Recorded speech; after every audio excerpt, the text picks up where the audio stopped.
Hello बच्चों, कैसे हैं आप सभी। आप सबका स्वागत है एक बार फिर से अचीवर्स इम्पॉर्टेंट क्वेश्चन सीरीज के अंदर। चलिए अब हम स्टार्ट करते हैं अगेन चैप्टर नंबर 3 के question answers, that is reproductive health. अच्छा, आप लोगों ने मेरे पहले वाले 2 वीडियोस देखे या नहीं? चलिए, आपसे बहुत अच्छे से उम्मीद है कि आपने वो दोनों वीडियो ज़रूर से देखे होंगे और आपको पसंद भी आए होंगे। बच्चों, जो भी इंपॉर्टेंट क्वेश्चंस हम करा रहे हैं ना, आप उनको एक बार प्लीज़ अच्छे से लिख लिख के याद करना। रीज़न, क्योंकि जितना हम लोग लिखते हैं उतनी ही हमारी प्रैक्टिस भी इंक्रीज होती है, और सबसे ज़्यादा इंपॉर्टेंट चीज़ क्या है? लिखना। चलिए स्टार्ट करते हैं अगेन। यहाँ पे Why tubectomy considered a contraceptive method? Okay, tubectomy बच्चों देखो 2 चीज़ें होती हैं। सबसे पहली बात तो यहाँ पे बहुत सारे बच्चों को ये भी नहीं पता कि एग्जैक्टली कॉन्ट्रासेप्टिव मेथड्स क्या होते हैं। ठीक है, तो अगर हम लोग एक नॉर्मल सी बात करें यहाँ पे,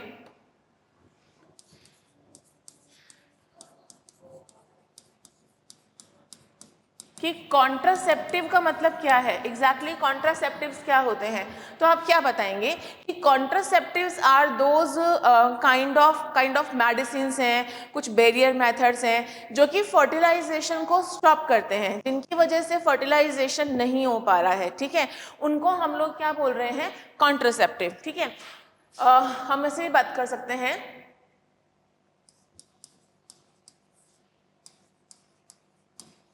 they are used to prevent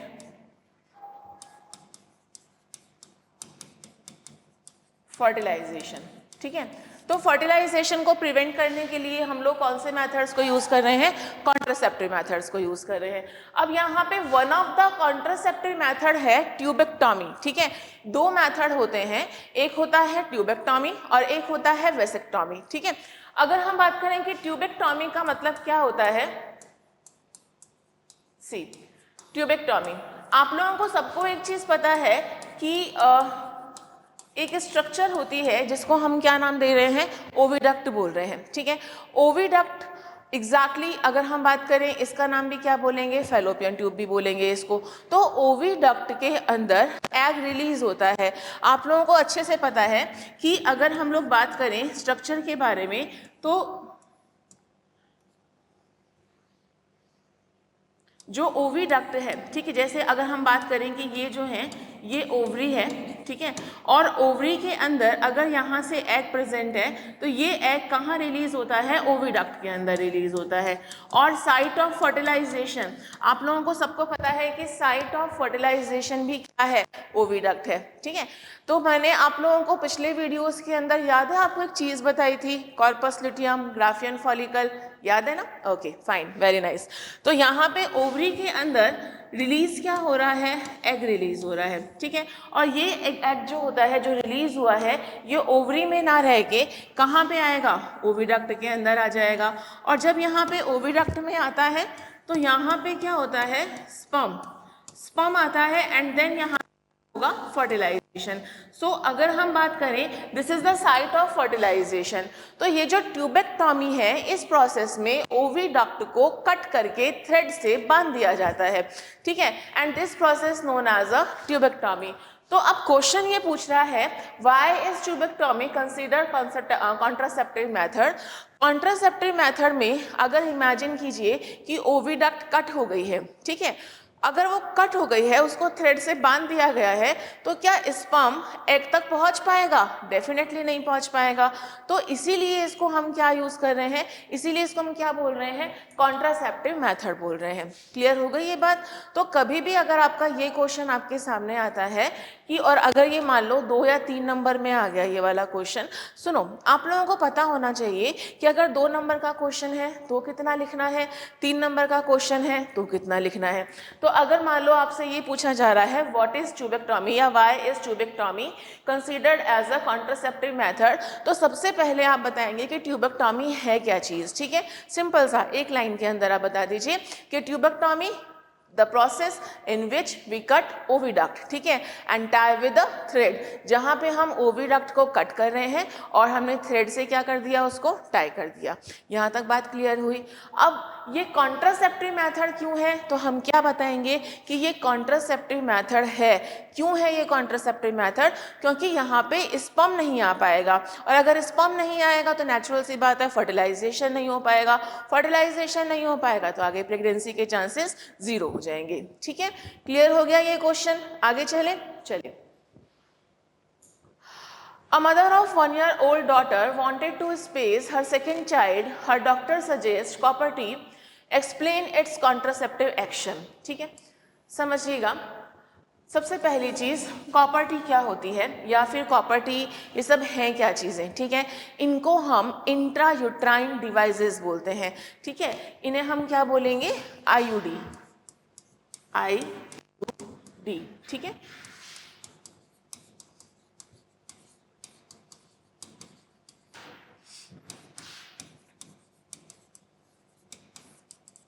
intrauterine device, ठीक है।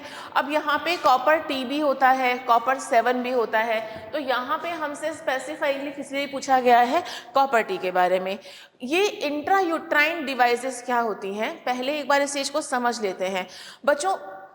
अगर मैं आप लोगों से ये बोलूं कि अचीवर्स ने ये सीरीज स्टार्ट क्यों करी है या वाई अचीवर्स, तो यहाँ पे हम सिर्फ क्वेश्चन को मैं एक्सप्लेन नहीं कर रही हूँ, मैं साथ साथ आपको बाकी जो आपका स्टडी मटेरियल है, या फिर अगर हम बात करें कि जो भी चीज़ें हैं मैं उनको आपको समझा भी रही हूँ, ठीक है। तो इस चीज़ को ना प्लीज़ आप एक बार ध्यान से समझने की कोशिश करिएगा।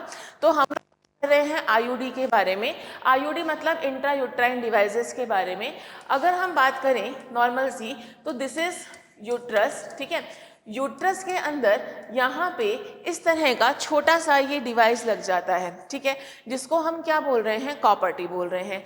ये जो कॉपर टी होता है इसका काम क्या होता है, ये रिलीज करेगा कॉपर आयंस, ठीक है। क्या रिलीज करेगा, ये एग्जैक्टली कॉपर आयंस को रिलीज करेगा। और जब ये कॉपर आयन को रिलीज करता है तो ये कॉपर आयन क्या करते हैं, स्पर्म की मोटिलिटी को कम कर देते हैं। तो पहला काम इन्होंने क्या किया, स्पर्म की मोटिलिटी को कम करने का। दूसरा काम, some time they also perform phagocytosis, ठीक है। ये क्या कर रहे हैं, फेगोसाइटोसिस भी करते हैं, ठीक है। सेल्स जो हैं, कुछ सेल्स जो हैं वो फेगोसाइटोसिस करती हैं इनकी वजह से, ठीक है। तो ओवरऑल अगर हम बात करें कि स्पर्म की मोटिलिटी जो है इस कॉपर टी की वजह से क्या हो जाएगी, कम हो जाएगी, ठीक है। और प्रेगनेंसी के चांसेस जो हैं अगेन क्या हो जाएंगे, जीरो हो जाएंगे। तो यहाँ पे इस क्वेश्चन का अगर हम आंसर देखें तो हम कैसे लिखेंगे, a mother of 1-year-old daughter wanted to space her second child. एक 1-year-old डॉटर की मदर है जो अपने सेकंड चाइल्ड के अंदर एक स्पेस चाहती है, तो डॉक्टर ने सजेस्ट किया कॉपर टी, बिकॉज यहाँ पे ये मेथड बहुत इफेक्टिव मेथड है। यहाँ पे 3 साल या 5 साल के लिए ये मेथड यूज़ किया जाता है, पहली इंपॉर्टेंट चीज़। दूसरी इंपॉर्टेंट चीज़, इस मेथड के अंदर ये कॉन्ट्रासेप्टिव एक्शन क्रिएट कर रहा है, स्पर्म की मोटिलिटी को कम कर रहा है, बार बार इसको आपको चेंज नहीं करना पड़ता, और साथ ही साथ इसके कोई साइड इफेक्ट्स भी नहीं है। तो इसीलिए डॉक्टर ने जो आपको सजेस्ट किया है वो कौन सा मेथड यूज किया है, copper T method. Gate my point, समझ में आ गया। क्वेश्चन को कभी भी हमें पैराग्राफ वाइज नहीं लिखना है, ठीक है। अगर आप बायो में क्वेश्चंस लिख रहे हैं that should be always in step wise, ठीक है। जैसे हर चीज़ के एक नंबर होते हैं। अगर आपने हेडिंग लिखी है तो उसके मार्क्स हैं, अगर आपने डिफाइन किया है तो उसके मार्क्स हैं, अगर आप उसको पॉइंट वाइज लिख रहे हैं तो उसके मार्क्स हैं, आपने फ्लो चार्ट बनाया तो उसके मार्क्स हैं।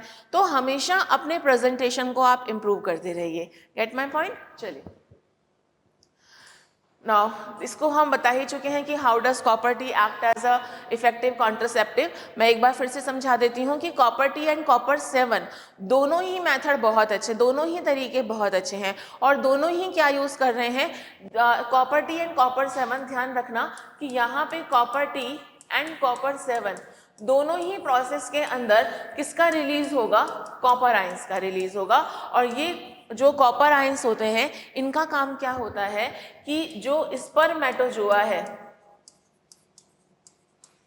ठीक है, स्पर्मेटोजोआ का जो स्पीड है मूवमेंट करने की, इसे क्या कर दी जाएगी, कम कर दी जाएगी। तो copper T is a very effective method for the contraception.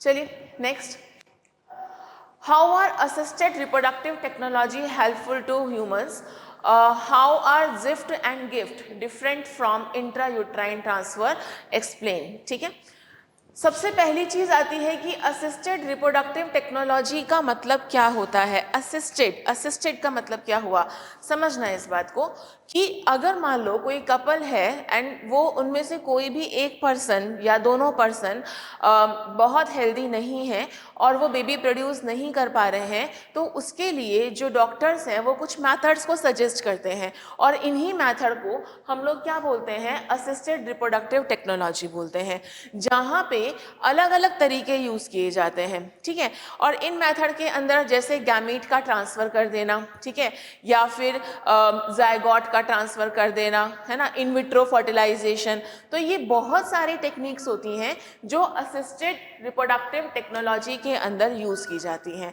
Gate my point. ठीक है, और इन्हीं टेक्नोलॉजी की वजह से, असिस्टेड रिप्रोडक्टिव टेक्नोलॉजी की वजह से ही जो पर्टिकुलरली एम्ब्रियो है वो डेवलप हो सकता है। ठीक, किसी भी फीमेल के अंदर जो कि कैपेबल नहीं है, चाहे वो ओवम रिलीज करने में हो, चाहे वो अगर हम लोग बात करें कि फर्टिलाइजेशन के लिए एक प्रॉपर एटमॉस्फेयर ना प्रोवाइड हो पा रहा हो, तो दोनों ही केसेस के अंदर ये टेक्नोलॉजी बहुत अच्छी है। तो अब हम पहले बात करते हैं कि जिफ्ट क्या है एंड गिफ्ट क्या है। ठीक है, तो सबसे पहली चीज आती है यहाँ पे जिफ्ट एंड सेकेंड चीज आती है यहाँ पे गिफ्ट।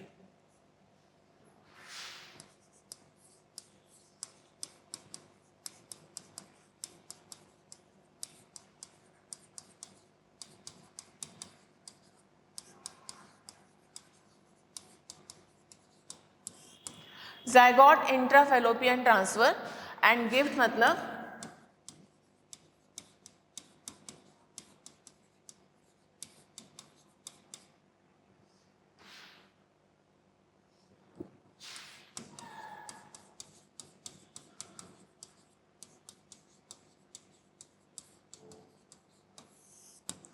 ठीक है, gift and gift, zygote intrafallopian transfer, ठीक है, एंड गैमीट इंट्राफेलोपियन ट्रांसफर, दोनों ही अलग अलग बातें हैं। ठीक है, जिफ्ट एंड गिफ्ट का।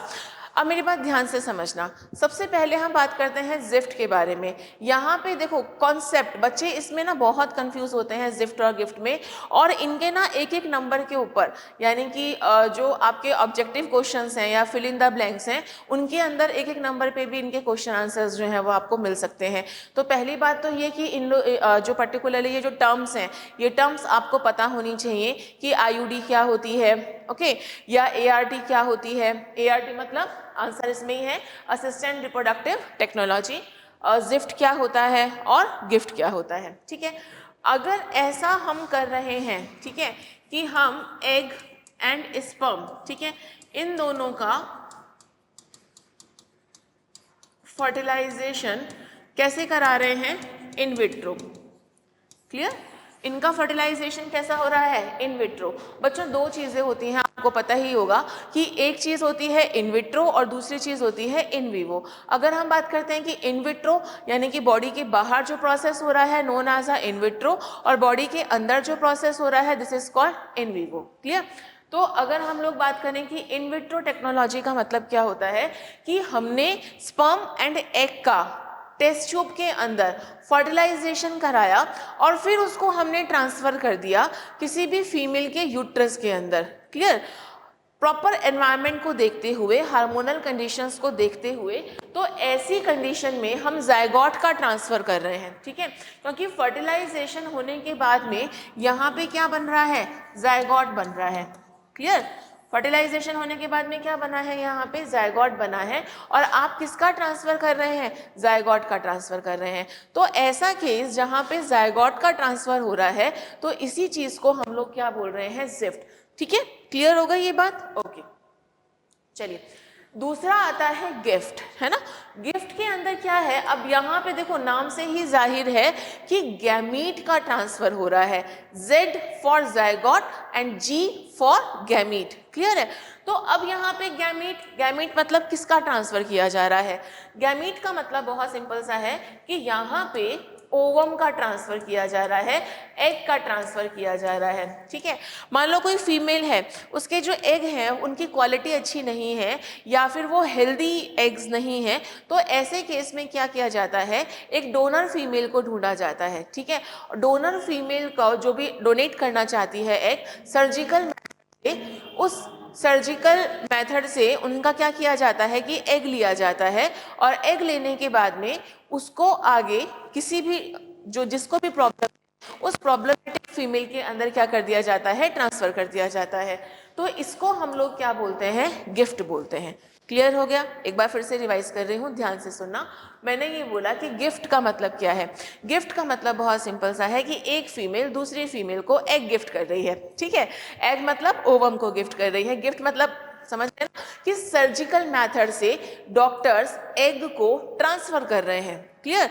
एक फीमेल से दूसरी फीमेल के अंदर। तो इसी चीज को हम लोग क्या बोल रहे हैं, गैमीट इंट्राफैलोपियन ट्रांसफर। अच्छा, एक बात याद रखना, जब भी ये प्रोसेस होता है, कौन सा, फर्टिलाइजेशन का प्रोसेस होता है, तो वो कहाँ पे होता है, ओविडक्ट के अंदर होता है। फाइन।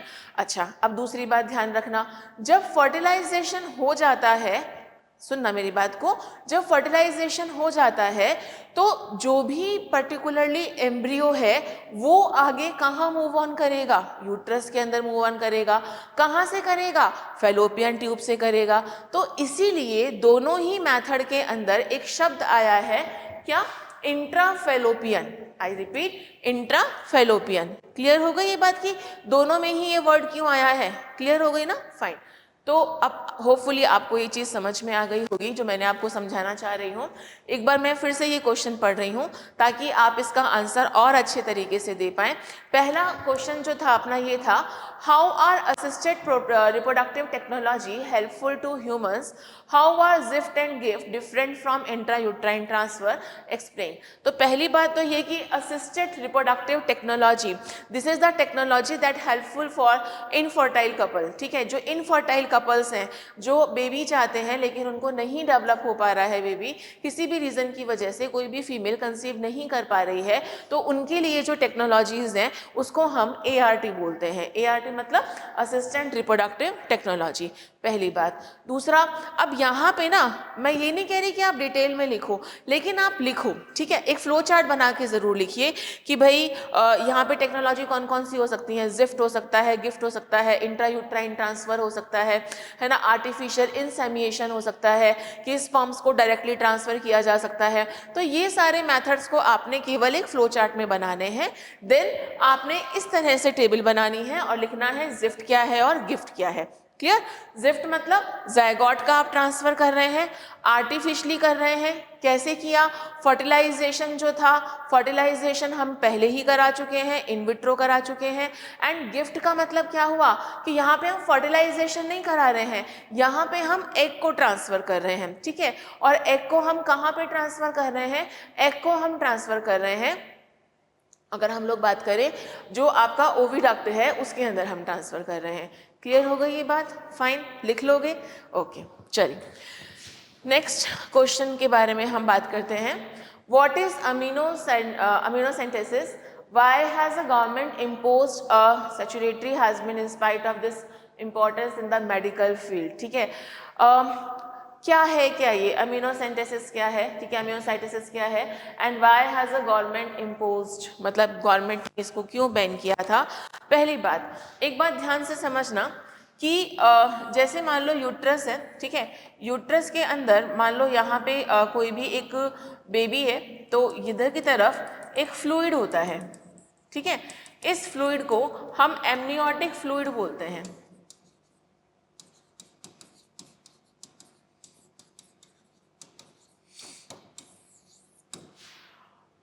और जो आपकी जो ये वॉल्स हैं, ठीक है, जैसे मान लो कोई भी यहाँ पे अगर ये बेबी आगे ग्रो कर रहा है, ठीक है, तो उसको बचाने के लिए यहाँ पे एक फ्लूइड होता है जिसको हम क्या बोल रहे हैं, एमनियोटिक फ्लूइड बोलते हैं। ये एमनियोटिक फ्लूइड का काम क्या होता है? इस एमनियोटिक फ्लूइड का काम होता है कि प्रिवेंट करना, बेबी को प्रोटेक्ट करना, ठीक है। अब अगर हम लोग बात करें कि एमनियोसेंटेसिस का मतलब क्या होता है, अगर हम इस फ्लूइड को लेके, है ना, किसी भी रीज़न से अगर हम किसी भी बेबी का सेक्स चेक कर रहे हैं कि वो मेल है या फीमेल, ठीक है, और ये बहुत आसान मेथड होता है, इससे हम पर्टिकुलरली ये फ्लूइड लेके और हम क्या कर रहे हैं, किसी भी बेबी का चेक कर रहे हैं कि वो मेल है या फीमेल है, उसका जेंडर रिवेल किया जा रहा है, तो इस प्रोसेस को हम लोग क्या बोलते हैं, एमनियोसेंटेसिस बोलते हैं। क्लियर हो गई ये बात। अब गवर्नमेंट ने, अगर हम लोग बात करें स्पेसिफिकली, ये बहुत इंपॉर्टेंट है, ठीक है, ये चीज़ बहुत इंपॉर्टेंट है।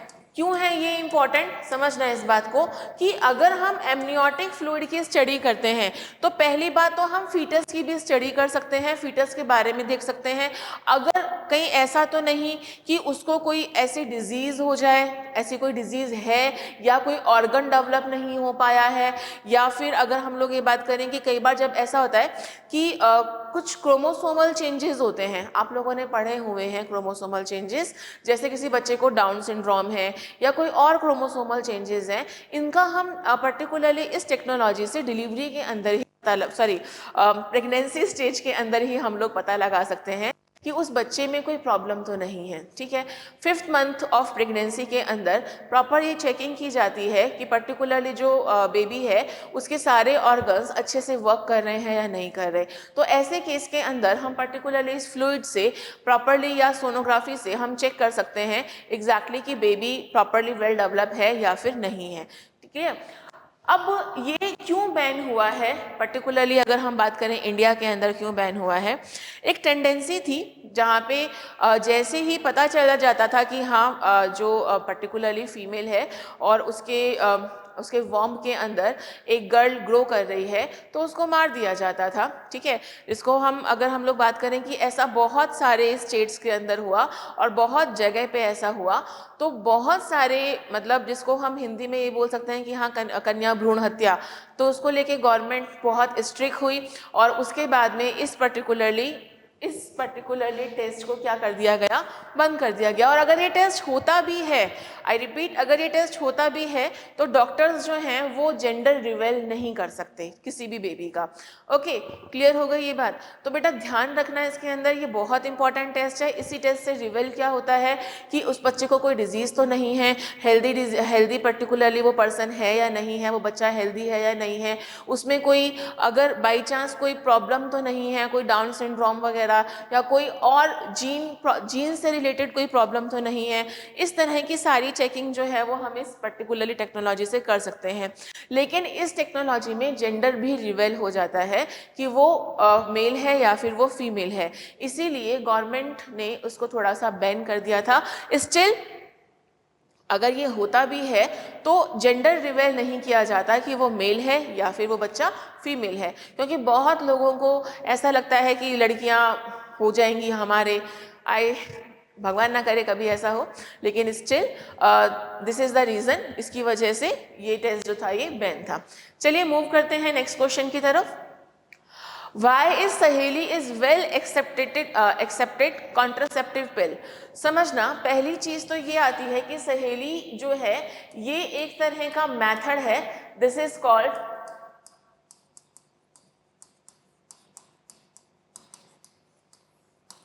Oral contraceptive. Clear, oral contraceptives क्या होते हैं कि अगर मान लो कोई भी एक फीमेल है ना, और इसकी जो पर्टिकुलरली स्मॉल डोजेज होती हैं प्रोजेस्टेरॉन हार्मोन की, ठीक है, और ये पर्टिकुलरली ये केमिकल मेथड भी इसको हम बोल सकते हैं कि ये पर्टिकुलरली ओरल पिल्स की फॉर्म के अंदर लेती है। क्लियर, और एक बात ध्यान रखना, कभी अगर बाई चांस क्वेश्चन आ जाए, इसको ना CDRI ने डेवलप किया था, सेंट्रल ड्रग रिसर्च इंस्टीट्यूट, ठीक है, लखनऊ के अंदर प्रेजेंट है, ठीक है। तो CDRI ने इसको डेवलप किया था, सेंट्रल ड्रग रिसर्च इंस्टीट्यूट ने डेवलप किया था। और सबसे इंपॉर्टेंट चीज, ये वाली जो मेडिसिन है इसके सबसे कम साइड इफेक्ट्स देखे गए हैं। ओरल कॉन्ट्रासेप्टिव का सबसे ज्यादा जो साइड इफेक्ट होता है कि these are the steroid tablets, ठीक है, और स्टीरॉयड्स का अगर हम कॉन्स्टेंटली यूज करती हैं फीमेल्स तो उनको PCOD या कोई भी ऐसी यूट्रस से रिलेटेड या ओवरी से रिलेटेड कोई भी डिजीज होने के चांसेस, अनवांटेड हेयर्स का डेवलप होना या फिर चिन पे बहुत ज़्यादा हेयर्स का डेवलपमेंट होना, प्रॉपरली मेंस्ट्रुएशन साइकिल के अंदर प्रॉब्लम होना, इस तरह के नेगेटिव साइड इफ़ेक्ट्स देखे गए थे। लेकिन जब भी सहेली को यूज़ किया गया, this is a non steroid, ठीक है। ये मेडिसिन कैसी है? नॉन स्टेरॉइड मेडिसिन है। तो बेटा ये ध्यान रखना कि ये वाली मेडिसिन कैसी है? नॉन स्टेरॉइड मेडिसिन है। और नॉन स्टेरॉइड मेडिसिन होने की वजह से इसके जो साइड इफ़ेक्ट्स हैं वो कंपैरेटिवली कैसे हैं? कम है, ठीक है। तो इसीलिए इस मेथड को या इस पर्टिकुलरली टैबलेट को सबसे ज़्यादा यूज़ किया जाता है। और इसको डेवलप किसने किया था? इसको डेवलप किया था CDRI ने।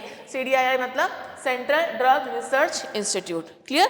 और ये कहाँ पे सिचुएटेड है? लखनऊ के अंदर। और ओरल पिल्स करती क्या है? ये प्रोजेस्टेरॉन का छोटा सा अमाउंट होता है जो एक एनवायरनमेंट क्रिएट करती हैं, ओवम रिलीज नहीं होता उसकी वजह से, क्लियर। चलिए नेक्स्ट मूव ऑन करते हैं। ओके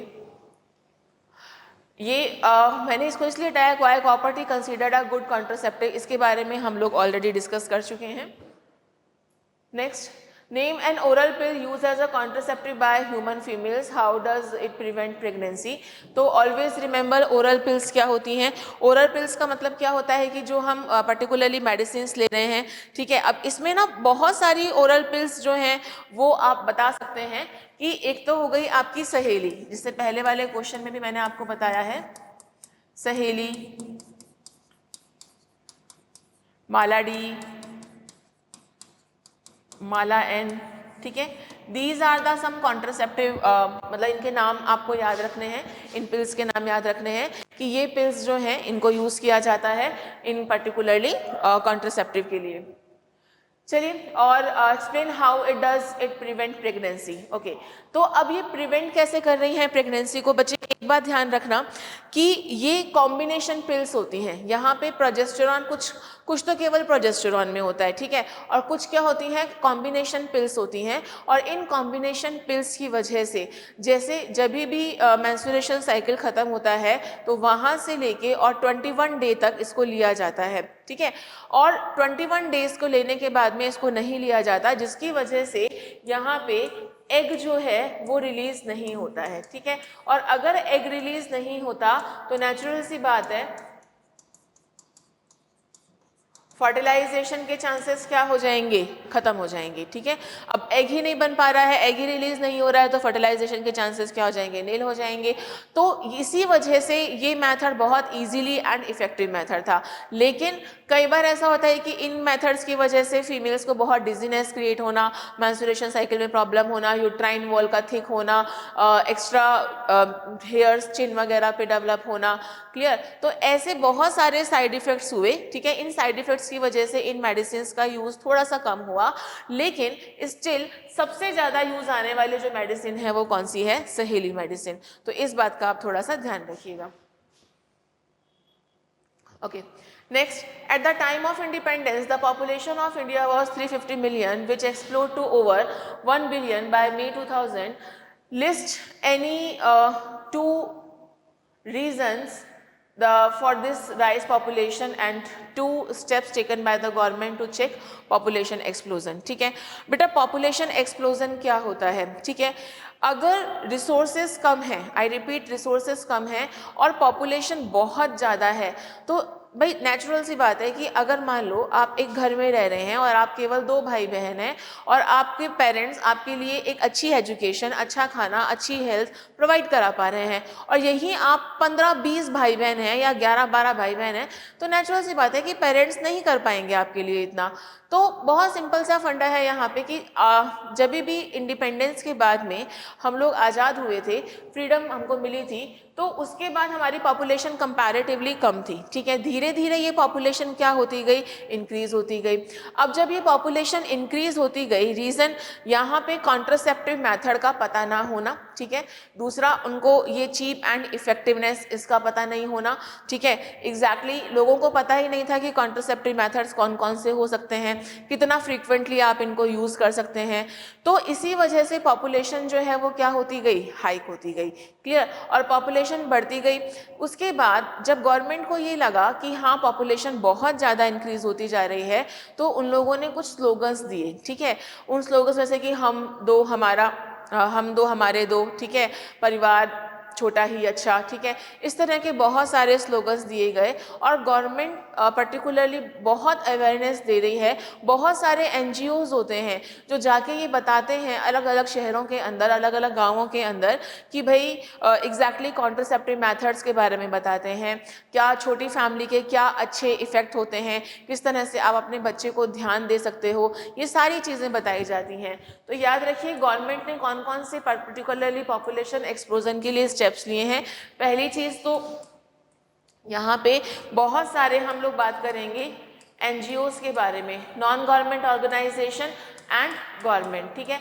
गवर्नमेंट ने सीधे सीधे एक चीज़ बोली थी कि उनके जितने भी गवर्नमेंट एम्प्लॉय हैं वहाँ पे केवल 2 ही बच्चे होने चाहिए। अगर वो 3 हो जाएंगे तो उस गवर्नमेंट एम्प्लॉय को आगे जाके कोई पेंशन नहीं मिलेगी। तो पहला तो गवर्नमेंट ये उपाय कर रही है।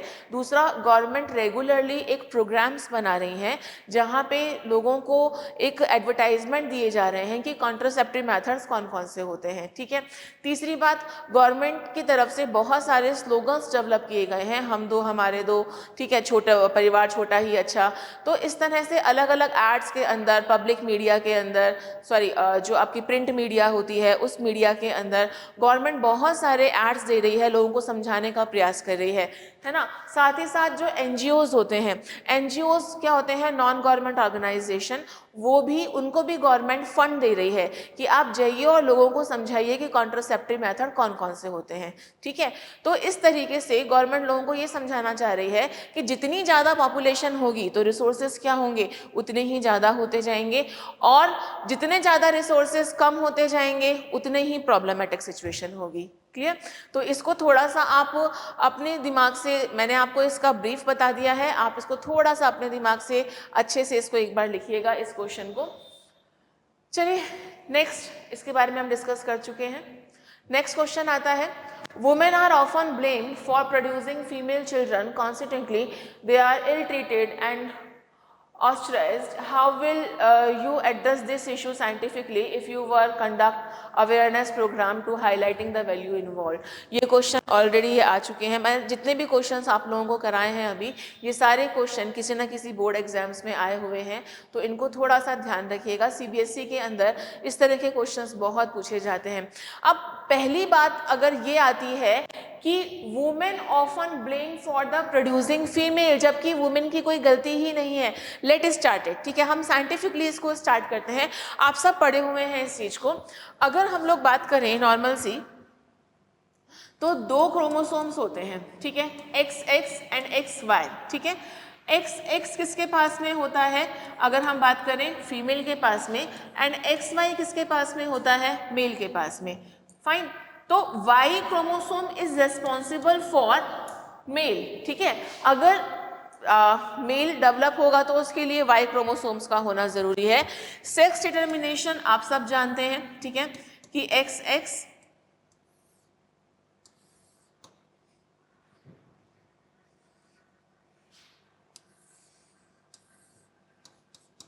XY again XX and XY। सो यहाँ देखिए 50-50% चांसेस हैं किस चीज़ के लिए, मेल एंड फीमेल। जब भी यहाँ पे ये XY है, ठीक है, तो आप लोगों ने सबने मेंडल्स लॉ पढ़े हुए हैं, तो यहाँ पे जो स्पर्म होंगे तो वो स्पर्म कौन कौन से तरह के होंगे, या तो X स्पर्म होगा या फिर वो कौन सा स्पर्म होगा, Y स्पर्म। तो स्पर्म 2 तरह के हैं, या तो कौन सा स्पर्म है, X स्पर्म है, या फिर कौन सा स्पर्म है, Y स्पर्म है। तो बेटा अगर Y स्पर्म हुआ ना, Y स्पर्म हुआ, तभी चांस क्या होगा, XY, यानी कि तभी चांस किसका होगा। देखो एक बार मैं इसको हाईलाइट कर देती हूँ। अगर Y स्पर्म है तभी चांस किसका है, बॉय का है, गर्ल का नहीं है। लेकिन गर्ल के पास तो केवल क्या है, गर्ल के पास केवल XX, यानी कि केवल और केवल X और X ही है ना। तो नेचुरल सी बात है कि अगर Y स्पर्म आएगा, मतलब Y स्पर्म ही आगे फर्टिलाइज करेगा, तो ही क्या होगा, जो बेबी होगा वो कैसा होगा, मेल होगा, जिसमें फीमेल का कहीं भी कोई रोल नहीं होता। साइंटिफिकली हम इस चीज़ को प्रूव कर रहे हैं कि फीमेल का कहीं भी कोई रोल नहीं होता, और ये प्रोसेस जो है एट द टाइम ऑफ, ठीक है, at the time of copulation ही, at the time of fertilization ही डिसाइड हो जाता है कि जो जेंडर होगा अपकमिंग बेबी का वो मेल है कि फीमेल है, ठीक है, at the time of fertilization decide हो जाता है, ठीक है। तो लेकिन स्टिल लोगों को ये लगता है, या फिर ये एक्चुअली साइंटिफिकली लोगों को नहीं पता होता कि भाई लड़की ने पैदा किया है, किसी फीमेल ने पैदा किया है, तो उसी को ही पता है कि उसके अंदर क्या चल रहा है, ठीक है। तो आप पर्टिकुलरली इसका आंसर क्या देंगे, आप इसका आंसर देंगे कि how will you address this issue. सबसे पहले तो आप यहाँ पे फर्टिलाइजेशन बताएंगे कि फर्टिलाइजेशन के अंदर एक्स या वाई स्पर्म जो है वो क्या कर रहा है, फर्टिलाइज कर रहा है एग को। फिर आप ये पर्टिकुलरली फ्लो चार्ट बना के बताएंगे कि वाई स्पर्म फीमेल के पास में नहीं है, वो किसके पास में है, मेल के पास में है।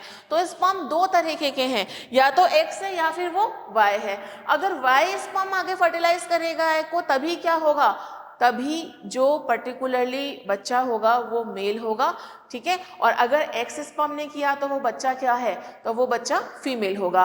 तो नेचुरल सी बात है कि ये किसके लिए देखा जाए तो ना तो मेल रेस्पॉन्सिबल है ना ही फीमेल रेस्पॉन्सिबल है, लेकिन वाई स्पर्म जो है वो किसके पास में है, मेल्स के पास में है। And there is a 50-50% chances, ठीक है, दोनों ही केसेस में ये 50-50% चांसेस होते हैं।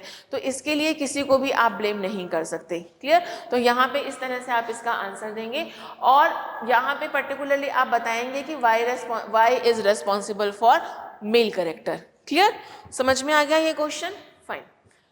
चलिए, होपफुली ये वाला चैप्टर आप लोगों को बहुत अच्छे से आप लोगों ने पढ़ा हो। मैं लास्ट में आपको 2-3 चीज़ें इस चैप्टर के बारे में बता देती हूँ कि पहली बात, ये चैप्टर कोई बहुत ज़्यादा नंबर कैरी नहीं कर रहा है आरबीएससी बोर्ड के अंदर, और सीबीएसई के अंदर ये रिप्रोडक्टिव के साथ भी है। तो यहाँ पे जो क्वेश्चंस बनते हैं ना, बहुत लॉन्ग क्वेश्चंस नहीं बनते हैं, यहाँ पे छोटे छोटे से क्वेश्चंस बनेंगे, जैसे जिफ्ट क्या होता है, गिफ्ट क्या होता है, इंट्रायूट्राइन डिवाइसेस क्या होती हैं, या फिर एग्जैक्टली एआरटी टेक्नोलॉजी क्या होती है ना, आरसीएच क्या है ना, आरसीएच एग्जैक्टली पर्टिकुलरली कहाँ पे क्यों चलाया गया ये, है ना। आरसीएच एक प्रोग्राम होता है, ठीक है, किस तरह से चलाया गया, ये पर्टिकुलरली कुछ इंपॉर्टेंट टॉपिक्स हैं। इंट्रायूट्राइन डिवाइसेस क्या होती हैं, कॉन्ट्रासेप्टिव मेथड्स क्या होते हैं। तो यहाँ पे ना आप लोग प्लीज़ अपने ये जितने भी कॉन्ट्रासेप्टिव मेथड्स हैं इनको अच्छे से एक बार पढ़ के जाइएगा कि कौन कौन से होते हैं। मोर ओवर यहाँ पे एआरटी टेक्नोलॉजीज़ के बारे में, और सबसे इंपॉर्टेंट चीज़ जो छोटी छोटी सी टर्म्स हैं, ठीक है, उन टर्म्स को अच्छे से करके जाना, क्योंकि इनके ऊपर ना objective questions as well as fill in the blanks, ये दोनों ही बहुत अच्छे से आते हैं। क्लियर हो गई, okay, thank you so much. मैं गरिमा नरोला एक बार फिर से आपको बहुत अच्छे से शुभकामनाएं देती हूँ आपके बोर्ड एग्जाम्स के लिए। भगवान करे आप सबके बहुत बहुत अच्छे से नंबर आए, ईश्वर करे आप सब बहुत तरक्की करें। इसी कामनाओं के साथ में कल नेक्स्ट वीडियो के साथ में और नेक्स्ट चैप्टर के साथ में, थैंक यू।